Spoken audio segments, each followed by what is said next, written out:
ISKCON নিয়ে নানা উদ্দেশ্য প্রণোদিত বক্তব্য আসছে। এই বিষয়ে সতর্ক থাকার আহ্বান জানিয়েছেন বিএনপি মহাসচিব মির্জা ফখরুল ইসলাম আলমগীর।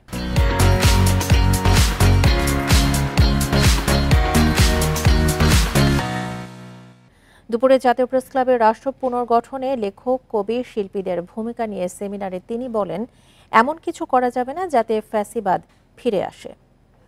গত কয়েকদিন ধরে যা দেখছি তাতে করে আমার মন খারাপ হয়ে যাচ্ছে।